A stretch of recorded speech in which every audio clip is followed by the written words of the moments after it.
Throck the Destroyer loved his job at Waystation Gamma. As the only Gorvok on a station full of smaller species, he could take whatever he wanted. Food, credits, prime docking spots. One flex of his 4-meter frame sent everyone scurrying. Life was good. Until the human arrived. David Park looked like perfect prey. Average height for his species, carrying boxes of equipment, wearing the universal symbol of weakness. Glasses.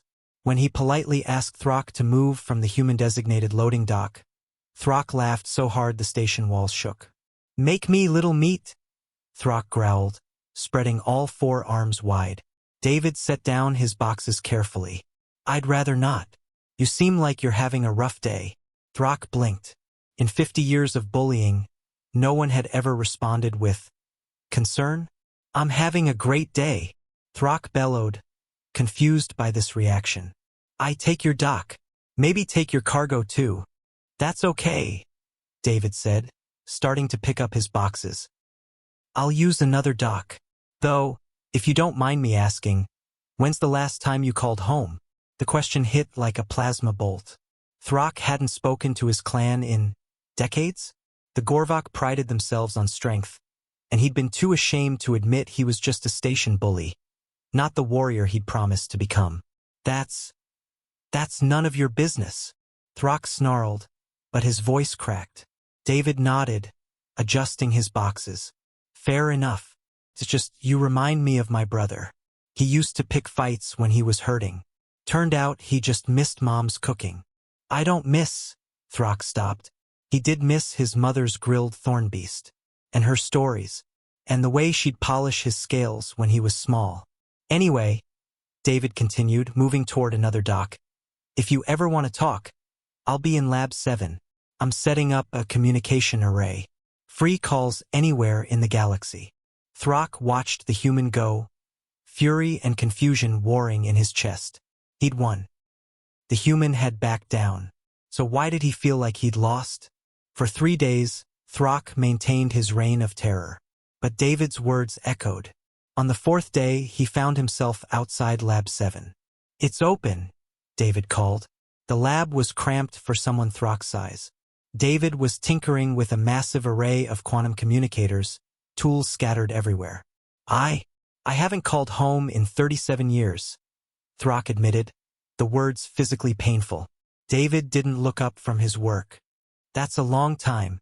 Want to tell me why?" And somehow Throck did. He told this strange human about failing warrior training, about the shame of taking a security job, about being too proud to admit he mopped floors instead of conquering worlds. "So you became what you thought a warrior should be," David said quietly. "Strong, feared, alone." "Warriors aren't alone," Throck protested. "No." David finally looked up. "When's the last time someone invited you to eat with them? Shared a joke? Asked how you were doing?" The silence stretched until David smiled. "Here's what I learned on Earth. Humans aren't strong. Not compared to most species. But we figured out something better than individual strength." "What?" Throck asked, genuinely curious. "Community. Connection. A human alone is just lunch for something bigger. But humans together? We took over a death world through cooperation. We reached the stars by lifting each other up." David gestured to his equipment. "This array? I'm building it because I remember being alone on my first deep space assignment. Nobody should feel that isolated." He handed Throck a communicator. "First call's free. Actually, they're all free. Communication should never cost someone their dignity." Throck stared at the device. What if they're ashamed of me? Then that's their loss," David said simply. "But I bet they just miss you. Parents are funny that way." With trembling claws, Throck entered his home codes. The call connected. His mother's face appeared, older but instantly recognizable. "Throck?" she gasped. "My beautiful boy. We've been so worried. Are you eating enough? You look thin." For the first time in decades, Throck the Destroyer cried. The conversation lasted 6 hours. David quietly worked, occasionally bringing Gorvok-appropriate snacks he'd somehow procured. When Throck finally ended the call, His mother had made him promise to call weekly and visit soon. I terrorized this station, Throck said quietly. Why help me? David cleaned his glasses. Because hurt people, but healed people, they heal people. My brother taught me that after he got help. Now he runs a youth center, turning bullies into big brothers. Over the following months, Throck changed.